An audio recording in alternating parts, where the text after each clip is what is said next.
책문책답과 단 한 권의 책이 함께합니다. 키다리 아저씨, 진 웹스터 지음, 최주언 옮김, 구예주 그림.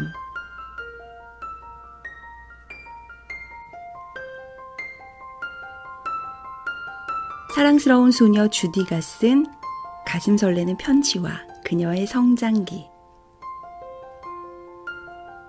초명하고 매사에 긍정적인 소녀 주디는 태어나 18년 동안 존 그리에이 집이라는 고아원에 살지만 어느 날 부유한 후원인의 도움으로 대학에 들어가 공부하면서 작가의 꿈을 키웁니다. 정체를 알 수 없는 후원인에 대해 주디가 알고 있는 것은 키가 크고 다리가 길다는 것뿐. 의문의 후원인에게 주디는 일상생활은 물론 자신의 생각과 감정을 솔직하게 적어서 편지를 보내는데요.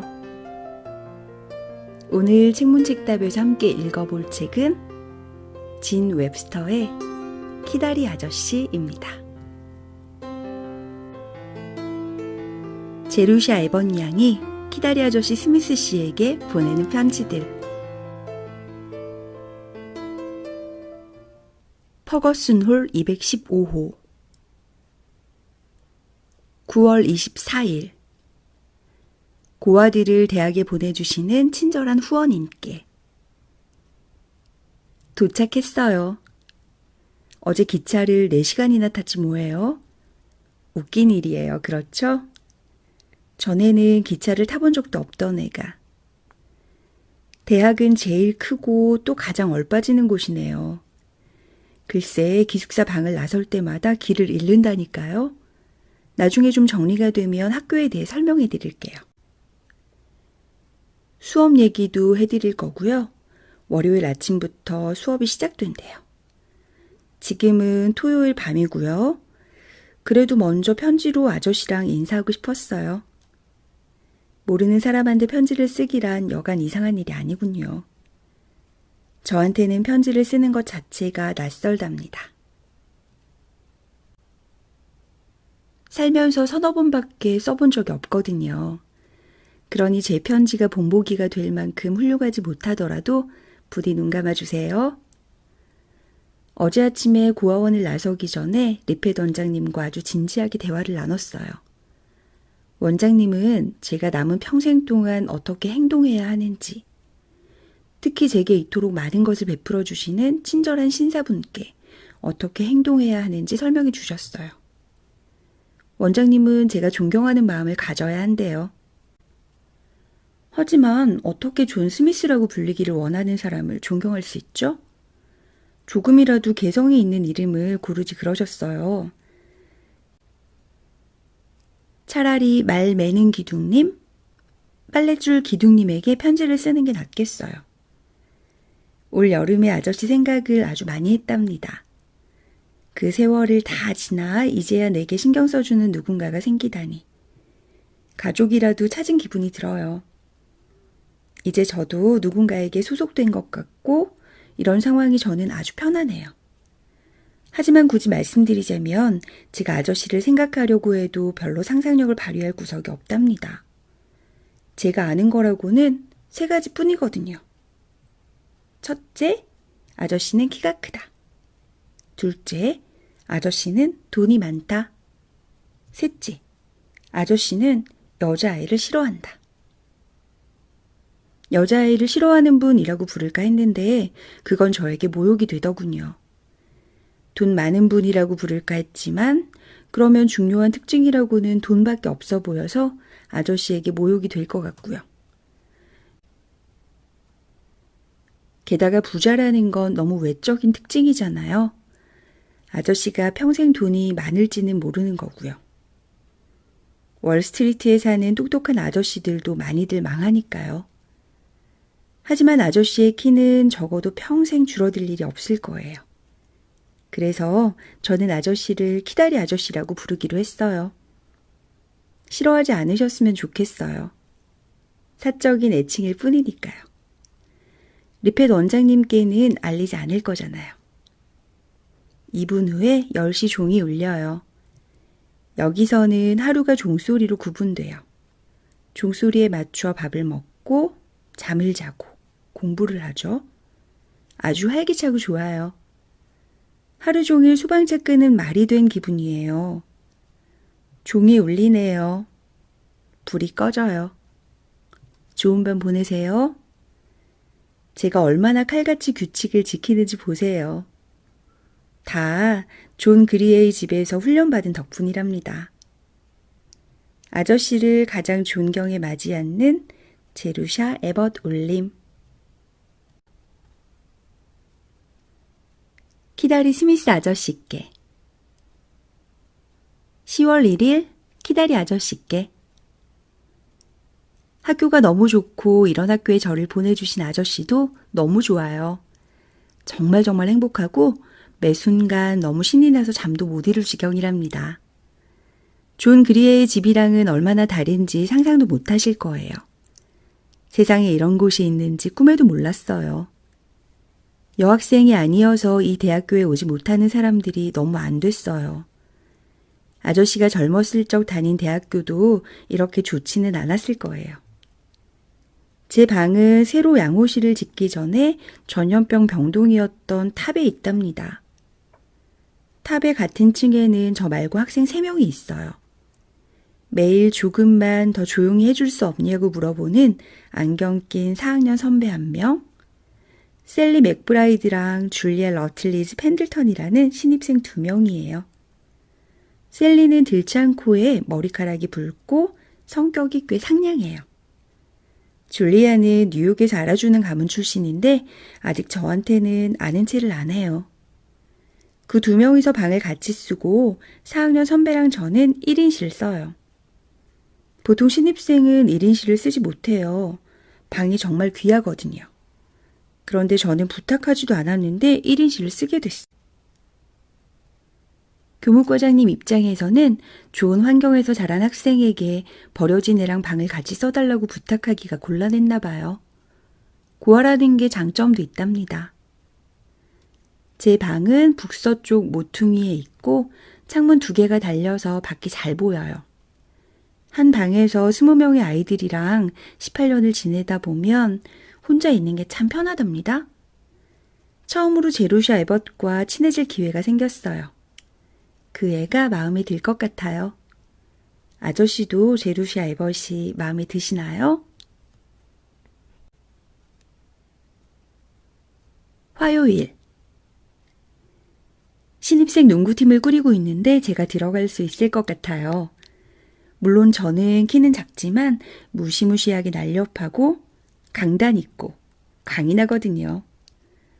다른 선수들이 위에서 풀쩍풀쩍 뛰고 있을 때 제가 그 애들 발 밑으로 요리조리 피해 다니면서 공을 잡을 수 있지요. 연습하는 거 진짜 재미있어요. 오후에 운동장에서 온통 울긋불긋한 나무들을 둘러싸여 잎사귀 타는 냄새를 한껏 맡으면서 사람들이 웃고 떠드는 소리를 듣는 일이란. 이곳 친구들은 제가 본 중에서 가장 행복한 애들이에요. 저는 그 중에서도 가장 행복하고요. 제가 배운 걸 전부 편지로 알려드리고 싶은데 7교시 종이 방금 울렸어요. 10분 안에 체육복으로 갈아입고 운동장에 나가야 해요. 제가 농구팀이 되면 좋을 것 같지 않으세요? 언제나 친애하는 제루샤 에벗 올림.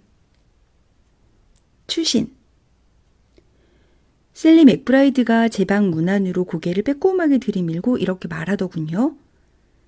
집이 너무 그리워서 견딜 수가 없어. 너도 그러니?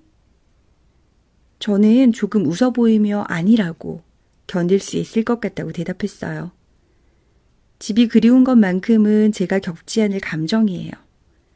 고아원이 그립다는 말을 들어본 적은 없거든요. 그렇죠?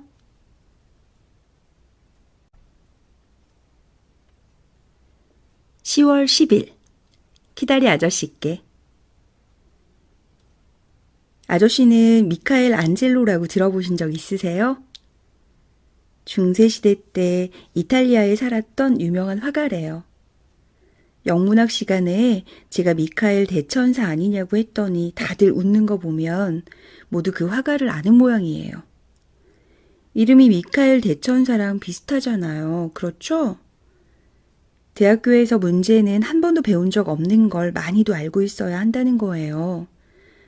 가끔은 정말이지 창피하답니다. 하지만 이제 제가 들어본 적이 없는 얘기를 애들이 하고 있으면 가만히 있다가 백과사전에서 찾아본답니다. 제가 첫날 끔찍한 실수를 저질렀어요. 누군가 모리스 마테르 링크 얘기를 꺼냈는데 제가 신입생을 말하는 거냐고 물어봤거든요. 그 한심한 얘기가 학교 전체에 퍼졌답니다. 그래도 저는 수업 시간에 다른 애들에 뒤지지 않게 총명하답니다. 몇몇 애들보다는 제가 더 총명하고요. 제 방을 어떻게 꾸몄는지 궁금하지 않으신가요? 갈색과 노란색이 참 잘 어우러졌답니다. 벽이 누런빛이길래 노란 데님 커튼과 쿠션을 사고 젓갈색 책상, 등나무 의자, 가운데 잉크 자국이 있는 갈색 깔개를 샀어요. 잉크 자국 위에 의자를 놓았지요. 창문은 높은 곳에 달려 있어요. 그냥 서서는 밖을 내다볼 수 없지요. 그래서 제가 화장대 뒤쪽에서 나사를 풀어 거울을 떼어버리고 화장대 윗부분을 천으로 덮어 씌운 다음 창가에 붙였답니다. 창밖을 바라보기에 딱 알맞은 높이예요. 서랍을 빼서 계단처럼 만들어 올라가면 돼요. 진짜 편해요. 졸업생 경매에서 물건을 고르는 걸 셀리 맥브라이드가 도와줬어요. 그 애는 평생을 집이란 곳에서 살아서 집안 꾸미는 걸 좀 알아요. 물건을 살 때 진짜 5달러짜리 지폐를 내고 잔돈을 거슬러 받는 게 얼마나 재미있는지 상상도 못 하실 거예요. 평생 동전 한 입 가져본 적 없다면 더더욱이요. 친애하는 아저씨, 제게 용돈을 주셔서 정말 감사하다는 말씀을 꼭 드리고 싶어요. 셀리는 이 세상에서 가장 재미있는 아이예요. 줄리아 러틀리지 펜들턴은 정반대고요. 어쩜 교무과장님과도 그런 둘이 같은 방을 쓰게 하셨는지 참 이상한 일이에요. 셀리는 모든 걸 웃기다고 생각해요. 과목에서 낙지를 당해도 그게 재미있대요. 줄리아는 무슨 일에도 감흥이 없어요. 쾌활해지려고 요만큼도 노력하지 않는답니다. 펜들턴 집안 사람이라면 그 이유만으로 다른 건 볼 필요도 없이 천국에 갈 수 있다고 믿는 애예요. 줄리아랑 저는 태생부터 극과 극이죠.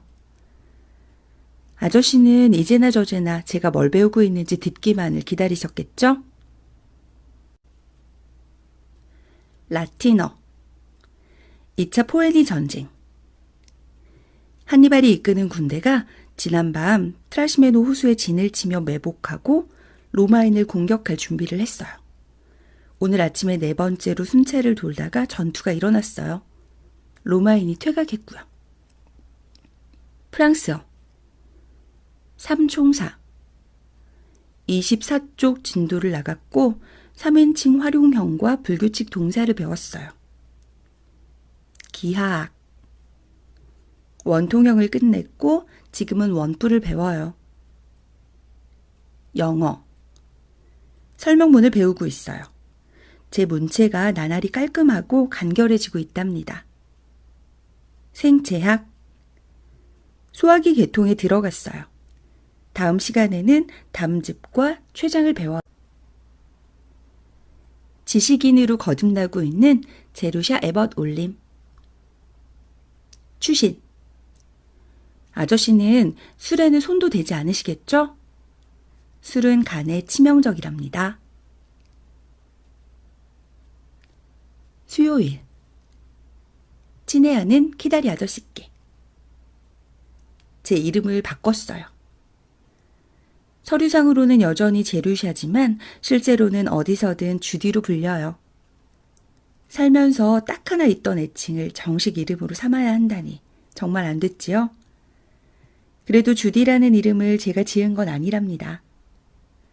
프레디 퍼킨스가 편하게 말하기 전에 저를 부르던 이름이에요. 리펫 원장님이 새로 들어오는 아기들 이름을 고를 때 조금이라도 더 독창성을 발휘하셨으면 좋겠어요. 그냥 전화번호부에서 성을 찾으시거든요. 에벗은 첫 쪽에 있답니다. 그리고 아무 데서나 세례명을 따오세요. 제루샤는 묘비에서 발견한 이름이래요. 저는 항상 그 이름이 싫었어요. 하지만 주디는 좋아요. 유치한 이름이기는 하죠. 저다운 이름이 아니에요. 온 가족에게 사랑받으며 응석바지로 자라서 별다른 고민도 없고 거칠 것 없이 살아가는 푸른 눈을 가진 상냥한 애에게나 어울리는 이름이죠.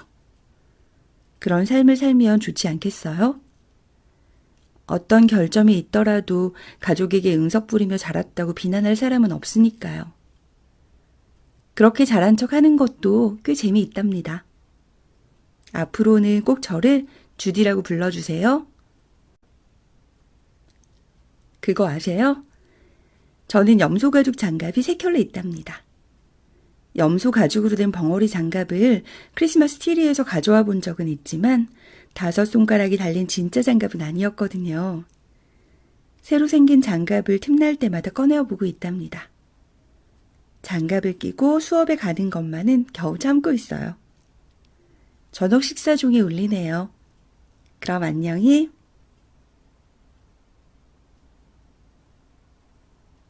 김요일. 어떻게 생각하세요, 아저씨?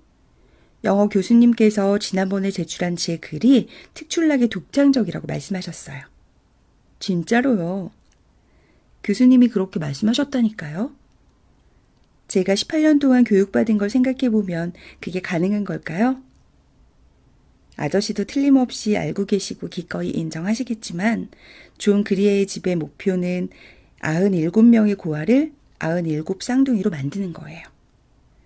제 유별난 미적 능력은 어릴 때 장작을 보관하는 헛간문에 리펫 원장님을 분필로 그리면서 발달한 것이랍니다. 제가 유년 시절에 지냈던 곳을 비난한다고 해서 기분이 상하신 건 아니죠? 아시다시피 아저씨는 제가 너무 버릇없이 군다 싶으면 언제든 후원을 중단하실 수 있으니 우위에 계시잖아요. 정중한 말은 아니지만 제가 예의 있는 사람이길 바랄 수는 없으실 거예요. 버려진 애들을 거두는 고아원은 교양 있는 여학생들이 다니는 신부학교가 아니니까요. 있죠, 아저씨? 대학교에서 힘든 건 공부가 아니랍니다. 무엇보다 힘든 건 애들끼리 주고받는 농담이에요. 저는 애들이 하는 말의 절반을 못 알아들어요. 저만 빼고 다 아는 옛날 이야기를 주고받는 모양이에요. 그 세계에서 저는 이방인이고 언어도 이해할 수 없어요. 비참한 기분이 들어요. 평생 느낀 기분이죠. 고등학교에서는 여자애들이 모여서 저를 빤히 쳐다봤어요. 저는 이상하고 다른 아이였고 모두 그걸 알고 있었거든요. 존 그리에의 집이라고 제 얼굴에 쓰여 있기라도 한 것 같았어요. 그럴 때면 남을 돕기 좋아하는 애들 몇 명이 꼭 다가와서는 예의상 몇 마디를 해요. 저는 그 애들이 다 싫었어요. 특히 돕겠다고 나서는 애들이 제일로요. 여기서는 아무도 제가 고아원 출신이라는 걸 몰라요. 셀리 맥브라이드에게는 어머니와 아버지가 돌아가셨고 어느 친절한 신사분이 저를 대학교에 보내줬다고만 말했어요. 어쨌든 전부 사실이잖아요.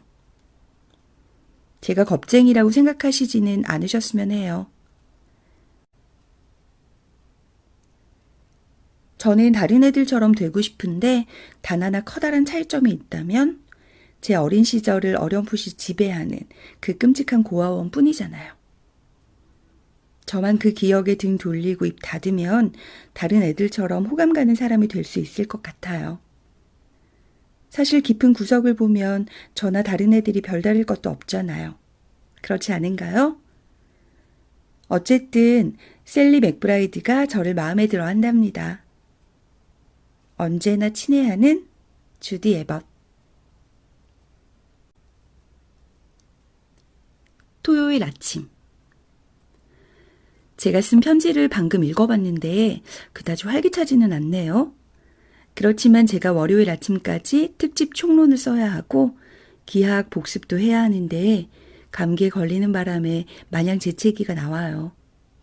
그런 게 티나지 않나요? 일요일. 어제 편지를 붙인다는 걸 깜빡 잊어서 분노의 추신을 덧붙일게요. 오늘 아침에 주교님이 글쎄 뭐라고 말씀하셨는지 아세요? 성경에서 우리에게 주어진 가장 자애로운 약속은 바로 이 말씀입니다.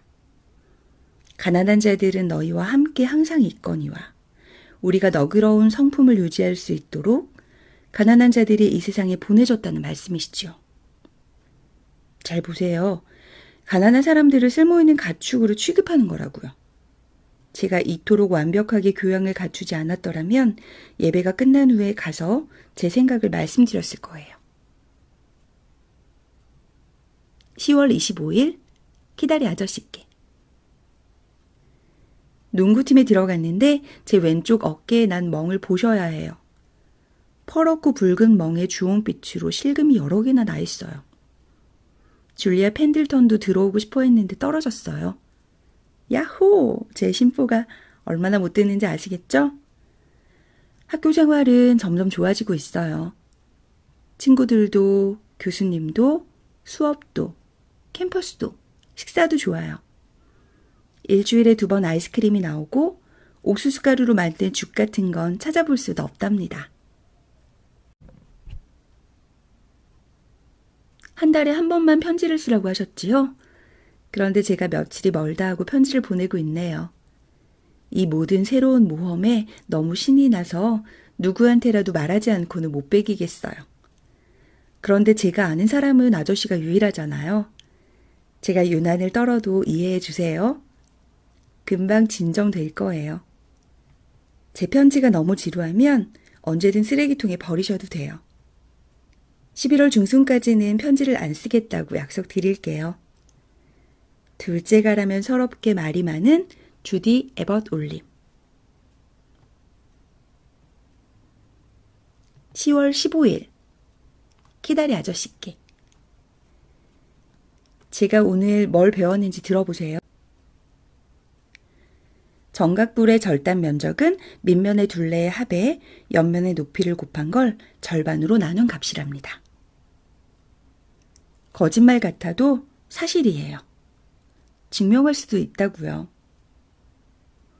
제 옷 이야기는 못 들어보셨죠?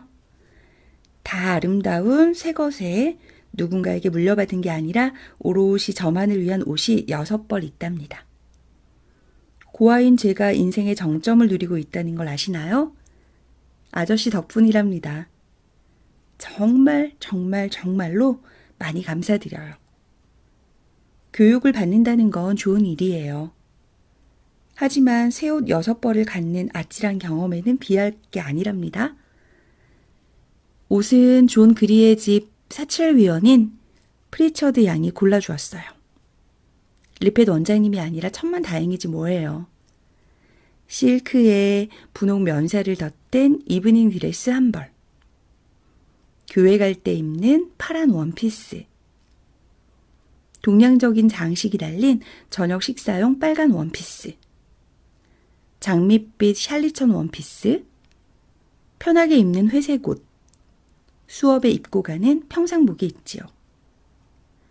줄리아 러틀리지 펜들턴이 보기에는 그다지 큰 옷장이 아닐 수도 있겠지만 제두시 알벗이 보기에는 와우, 이게 말이 돼?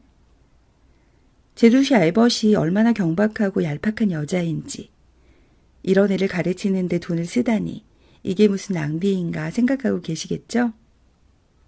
하지만 아저씨, 평생 깅엄 체크무늬 옷만 입고 살아보면 제 마음을 이해하실 거예요. 고등학교에 들어가고 나서는 깅엄 체크무늬보다 훨씬 더 끔찍한 시기에 접어들었죠. 수거함이요. 그 초라한 수거함 옷을 입고 학교에 가기가 얼마나 진절머리 났는지 아저씨는 모르실 거예요. 제가 입은 옷의 원래 주인인 아이 옆에서 수업 시간에 비웃음 당할 게 뻔했고 그 애는 다른 애들한테 제 옷을 가리키면서 속닥대고 키득거렸지요. 사이가 안 좋은 애가 내다버린 옷을 입는 날엔 영혼을 갉아먹을 정도로 비통했답니다. 제가 남은 평생 동안 실크 스타킹을 신는다고 해도 그 상처를 지울 수 있을는지 모르겠어요. 전투 현장에서 온 속보입니다. 11월 13일 목요일에 한니발이 4번째 순찰을 돌다가 로마 참병대를 뒤쫓아 카르타고군을 이끌고 산을 넘어 카실리아눈 평야에 진입했습니다.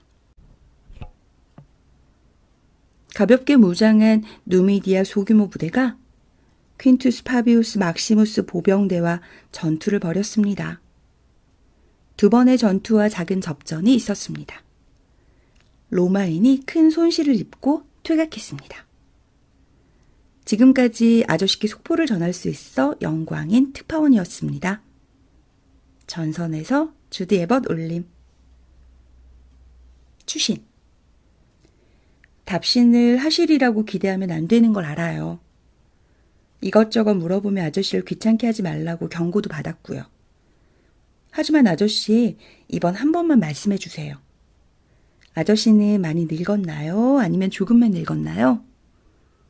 그리고 머리가 완전히 벗겨졌나요? 아니면 조금 벗겨졌나요? 아저씨의 모습을 기하학 정리처럼 추상적으로 생각하려니 참 어렵네요.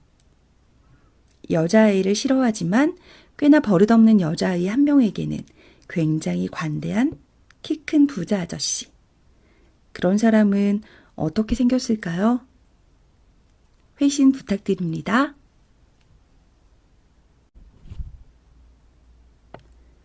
(12월 19일) 키다리 아저씨께. 제 질문에 대답을 안 해주셨네요. 중요한 문제였는데. 아저씨는 머리가 벗겨지셨나요? 아저씨의 외모를 정확히 그려보고 있었는데 아주 만족스러웠어요. 그런데 머리 부분으로 가니까 막혔어요. 아저씨 머리가 백발인지 흑발인지 아니면 희끗희끗한지 그것도 아니면 아예 없는지를 못 정하겠어요. 여기 아저씨의 초상화예요. 머리를 그릴 것인가?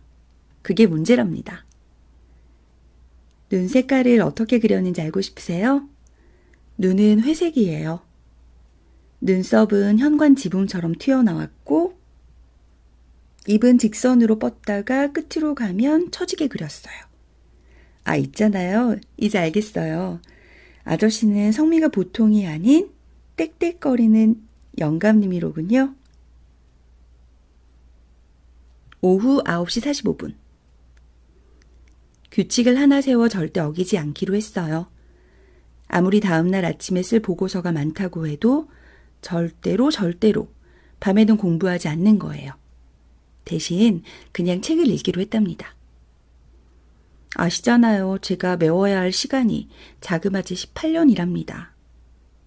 아저씨, 제 무지함이 얼마나 깊은 수렁 같을지 모르실 거예요. 저도 이제야 제 무지의 깊이를 알아가고 있거든요. 좋은 집에서 태어난 애들이 가족과 친구와 어울려 지내고 도서관에 드나들며 배운 것을 저는 들어본 적도 없답니다. 이를테면 저는 마더구스나 데이비드 카퍼필드, 아이반호, 신데렐라, 푸른 수염의 사나이, 로빈슨 크루소, 제인 에어, 이상한 나라의 앨리스는 물론이거니와 러디어드 키플링의 저서를 단 한 줄도 읽어본 적이 없답니다. 헨리 8세가 한 번 이상 결혼한 사실이나 셸리가 시인이라는 것도 몰랐지요. 사람이 원래는 원숭이였다는 것이랑 에덴 동산이 아름다운 신화에 불과하다는 것도 몰랐고요. RLS가 로버트 루이스 스티븐슨을 뜻한다는 것, 조지 엘리엇이 여성이라는 것도 몰랐어요. 모나리자라는 그림은 본 적도 없고요. 이제 할 말은 믿기 힘드시겠지만 사실이랍니다. 셜록 홈즈라는 이름도 모르고 살았어요. 이제는 이런 것들 외에도 많은 걸 알게 됐지만 제가 얼마나 많이 따라잡아야 하는지 아시겠죠? 아, 그런데 재미있어요. 하루 종일 저녁 때가 되기를 손꼽아 기다렸다가 방문에 공부 중이라는 팻말을 걸어놓고요. 빨간색 예쁜 목욕 가운을 걸치고 털 달린 슬리퍼를 신고 소파에 쿠션을 잔뜩 쌓아두고 기대어 팔꿈치 언저리에 노쇠로 된 독서 등을 켜고서 책을 읽고 또 읽어요. 한 권으로는 성에 안 차요. 앉은 자리에서 4권을 내리 읽는답니다. 지금은 테니슨 시집이랑 허영의 시장, 키플링의 산중야화, 그리고 웃지 마세요. 작은 아씨들을 읽는답니다. 자라면서 작은 아씨들을 안 읽어보내는 학교에 저밖에 없더라고요. 하지만 아무한테도 말하지는 않았어요. 이상한 애라고 낙인 찍힐 테니까요. 그냥 조용히 가서 지난달에 받은 용돈에서 $1 12센트를 내고 책을 한 권 샀지요. 다음에는 누가 절인 라임 얘기를 하면 무슨 말을 하는지 알아들을 수 있어요. 10시 종이 울려요. 이번 편지를 쓰면서 방해를 많이 받네요. 토요일. 후원인님, 기하학 분야에서 새로이 탐구한 것을 기록할 수 있게 되어 영광입니다. 금요일에 원래 배우던 평행 육면체를 잠시 접어두고 깎은 기둥으로 넘어갔어요. 학생들은 이 길이 참 험난하고 가파르다고 생각한답니다. 일요일. 다음 주부터 크리스마스 방학이라 여행 가방이 많아졌어요. 지나가기도 힘들 정도로 복도가 꽉 차 있고 다들 벅차올라서 공부는 점점 뒷전이 되고 있어요. 저도 방학 때 아주 좋은 시간을 보낼 거예요. 텍사스에서 온 신입생 한 명도 학교에 남을 거래요. 그래서 같이 산책을 한참 할 계획이에요. 얼음이 있으면 스케이트 타는 법도 익히고요. 그리고 읽을 책도 산더미처럼 있답니다. 3주 동안이나 마음껏 책을 읽을 수 있다니. 이만 마칠게요. 아저씨도 저처럼 행복하시길 바래요. 언제나 친애하는 주디가. 추신. 제 질문에 답하는 거 잊지 마세요. 말로 쓰기 귀찮으시면 비서를 통해 전보를 붙이세요. 그냥 이렇게만 보내시면 돼요. 스미스 씨는 머리가 꽤 벗겨졌다 라든지 스미스 씨는 머리가 벗겨지지 않았다 라든지 스미스 씨는 백발이다. 그리고 제 용돈에서 25센트는 공제하셔도 돼요. 1월까지 잘 지내세요. 크리스마스도 잘 보내시고요.